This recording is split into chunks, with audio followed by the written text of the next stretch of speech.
I'm gonna break this down very simply, and this is gonna be the only video that you need to understand credit, period. Whoa, get it! Alright, let's go to the boy, and today we're back with another video. Today we are talking about credit score. Now, I made a video about credit scores earlier in my YouTube career, but that video wasn't as fire, and it was kinda, you know what I'm saying? I tried to explain in 5 minutes. I think I did a good job decently for what I did, but I was going off script. It's kinda meh. It's not really easy to understand, and just overall in general, it's not a fully comprehensive video. And I wanna make this fully comprehensive and easy to understand. There's a lot of stuff that goes into credit, but for the most part, you don't need to know everything. And for most people, they won't even get to use all of it in their lives. And for the very few that know how to use it, like us, we'll be able to know stuff so simply that you don't even think about it that hard, right? Let's get into it. As for my credibility, I have 5 credit cards, and I think I have around $20,000 to $30,000 on my credit cards, and I just turned 20 on the 24th. So happy late birthday to me. Thank you, I appreciate it. We're gonna start off with basic vocabulary, and I'm gonna break it down step by step. This should be fully encapsulated into everything that you need to know about credit. If I don't talk about it here, it probably doesn't matter, and you will probably learn about it or have to deal with it later on, and by that point you'll know what you're talking about. So get into it. First thing you understand before we even get into these scores is that there are 2 major scoring models, right? A model is something that is used to show something, obviously. I mean, you know what the word model means, right? So we have Vantage, like your Vantage score, and your FICO score. Simply put, there are different places that pull from your Vantage, pull from your FICO. Your FICO is most of the time going to be that one that's used, and there is no true credit score because every place has a different model or different scores they're going off of. So you kind of have to pick one and ball with it. I suggest that everybody get an Experian account. It is free. You can look at your FICO score, and it is updated much more frequently than Credit Karma, Credit Sesame. You know that is a good resource to have off rip, right? We're gonna explain the tri-bureau, right? A bureau is just a collection or a group, right? We have 3 bureaus, right? We have Equifax, Experian, and TransUnion. You are not gonna need to remember those 3 names. Just know that there are 3. Apply for credit or anything of that sort anywhere, one of those 3 is gonna be pulled. It doesn't really matter to the extent that you're fresh and learning, and it doesn't matter, right? Now we got the basics out of the way, we're gonna get into a credit score, right? Now your credit score is obviously a score of your credit, and it basically is how worthy you are of having credit. If you have a high score, that's good. If you have a low score, that's bad. Pretty freaking simple. The credit score is used to do things like apply for loans, get credit cards, auto loans, school loans. I mean, not really school loans, but things of that sort, to get money that isn't yours in the assumption that you are going to pay it back. The higher your score, the higher likelihood you are that you are going to pay that money back, and vice versa, right? Now, there are 5 things that go into a credit score. Out of 100%, the biggest chunk, 35%, is your payment history. The second biggest thing is 30%, the amount that you owe. Third biggest is 15% is your length of credit history. And then the 4th and 5th are tied at 10%, being new credits and types of credit respectively. If you're wondering why I am enunciating my words, it's because I want to make sure that this is crystal clear, that you understand this, because I do not want any misconceptions, miscommunications, or misunderstanding, because this is very simple, and I want you to understand and learn it as simply and as clearly as possible, so that this is the only video you ever have to watch to understand anything that I'm about to say. Number 1, your payment history, 35%, which means if this goes down, it's going to affect your score the most. Your payment history is literally just how long you paid on time versus how many payments you have.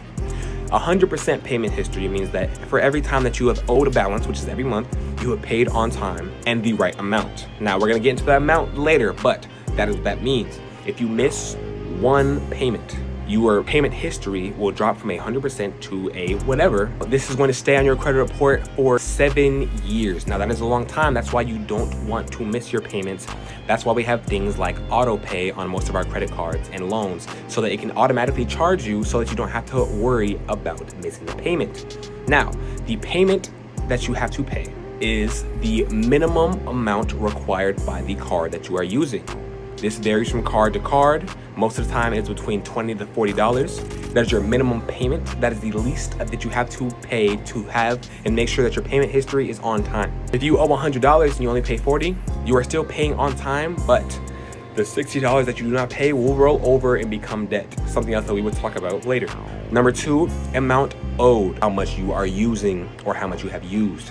Now, if you have a credit card that has $500 that you can use on it and you use $0, utilization is $100. Obviously, if you use $100, your utilization is now $20. Now, the higher your utilization, the more this affects your score. But don't worry, utilization is the most manipulatable thing on your credit report because every month, every statement, it updates and it will change. If you use $400 of your $500 balance 1 month, your utilization will be high and your score will drop. If you pay all that off and only spend $10 on it, your utilization will go to where the 10% is and your score will go right back up. Utilization is normally the last thing that you look at or that you prepare for when you're going to apply for a credit card or apply for a loan or anything of that sort. Length of credit history, 15%. Now, this is something that you really cannot do anything about. This just literally means how long have you had credit for. A lot of times this will go either off of your oldest account, which is just a numbers game, a time game. You have to open them early and just not close it, and or it'll go off of the average age. Some other places will go off the oldest line of credit. Now, obviously the average age is just the newest divided by the oldest, and then you get that. Sometimes it'll go by the oldest. No matter what, it's going to be a numbers game because when you first get cards, it's going to be very, very low. When you have a card for like 10 years, even if you get a card now, the average age is still gonna be pretty high because that older card or older line of credit is carrying you to victory. Now, on a similar token, the 4th and 5th most important thing being your new credits and the types of credit respectively. Your new credit is how many inquiries you have, right? To apply for a line of credit or anything of that sort, like a loan, you have to ask the bank if they would allow you to do this. They check the bureaus to see your score and say, is he trustworthy? Yes, give him the card or give him the loan. And that is a hard inquiry. We're gonna get into inquiries after this, but that is a hard inquiry. New credit is how many inquiries you have within a certain amount of time. New inquiries or inquiries period will fall off of your credit report within 24 months most of the time, unless there's a problem, and then in that case you have to take it up with the bureau. Most of the time, if I apply for something in August of 2023, by August 2025, it'll be gone. If you have too many new inquiries, Chase has the 424 or the 524 rule, which means if you have 5 new hard inquiries within 24 months, no matter for what reason, they will deny you everything that you applied for as long as there's 5. Or if your application is the 5th one. Types of credit, this is another 10%. This refers to if you have a credit card, personal loan, auto loan, mortgage, things of that nature. I think there are 6. I don't remember what they are. Doesn't really matter because once you own them, you will know what they are. The more credit that you have, the higher score would be because that just shows that you are responsible and that you've owned different types of credit for a long time. To increase your score though, you can either have 15 different credit cards or you can diversify and have a mortgage, an auto loan, and a certain amount of credit cards. I actually know what makes up a credit score. We can go more in depth in those. The lowest credit score is a 300 and the highest one is a 900, and those will fluctuate between, if you look at the Vantage or FICO 9, Vantage 8.0, but that's the general rule. You're going to apply for a credit card, right? Because that's mostly what we're talking about here. We'll talk about loans later. You're applying for a credit card. You never had a credit card before. You're gonna start by applying to a beginner card because they don't need you to have credit to go for the card because they're not gonna check your credit file because there's nothing on there unless you have been an authorized user on somebody else's card. Apply for a credit card, discover it. I've made videos about the best cards just for starters. Y'all can go check those out. But you apply for a card, you get a $500 limit, right? You spend $30 on that card, right? Payment history, everything's at a 0. The month after when it's due, you pay the $30. Your payment history is now 100. Amount owed went from 30 to 0. The length of credit history will probably be a month because it goes in month time spans. New credit will be 1 because you have 1 hard inquiry that you acquired on that card. Types of credit will be 1 because you have 1 card, right? So that makes sense.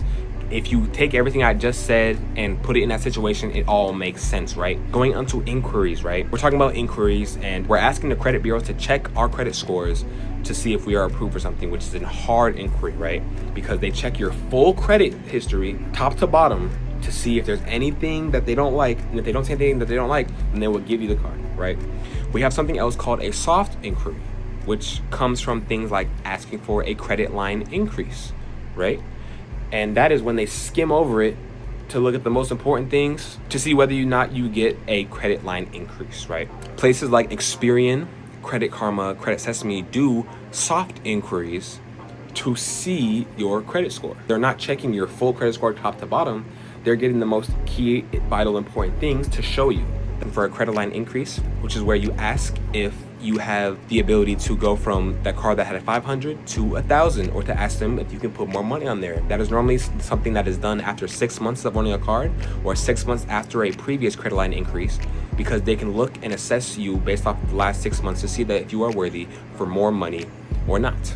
Things like pre-qualification, if you want to apply for a credit card but you don't think you're going to get approved for it, there are brands and companies that do pre-qualifications and pre-screenings where you put in your information and they will check the most important things off your credit report, because it's a soft inquiry, remember, and they will determine if you are likely to get that card. Now, these pre-qualifications do not guarantee that you're going to get the card, but they are better than nothing. If you go to apps like Credit Karma, Credit Sesame, or Experian, they will recommend cards for you to get with a likelihood of getting those cards being very, very poor to excellent, just like the credit score rating. And they basically pre-screen for you for those cards to see if you're most likely to do it. Those are all soft inquiries. A hard inquiry is, like I said, if you apply for a card, if you apply for a loan, or if anything that needs your full credit score to be checked. We understand the basics around credit cards, but let's talk about loans. How a credit card works is, like I said before, you get this credit line, which is money that is not yours, that you can use to spend as long as you pay it back. And you have to pay it back by the date or pay the minimum, or it'll roll over into debt. Just like that, a loan is you get access to the full amount of money, the fixed amount of how much interest you are going to pay every month, because obviously you can't pay it off immediately. If I get a loan for $5,000, I will have to pay back that $5,000 plus interest, which is the APR. Now, APR is, like I said, interest, and that gets added onto whatever payment that you'll be making. Most loans do compounding. So I know that if you pay your total for your credit card on time and in full every month, that won't happen. For loans, that is different, because that is something set that you are going to have to deal with and you're going to have to pay for over time. All right, y'all, if you like the video, make sure to like and subscribe. Make sure to send this to everybody that you know that needs to know about credit. And if they don't want to know about credit, just send it to them anyways, because I'm a cool guy. I got more vlog coming for you. I'm making a little bit more serious content, you know, for my young bulls. Make sure that we're all taking care of each other. And I got more vlogs coming up. It's gonna be spring break. I got some spring break vlogs that are gonna be coming. And yeah, just know that I'm taking care of y'all, and I will be uploading more. Shout out to y'all who've been commenting every day, talking about, you know, where the videos that's and the other. I made the videos for y'all, and I appreciate y'all.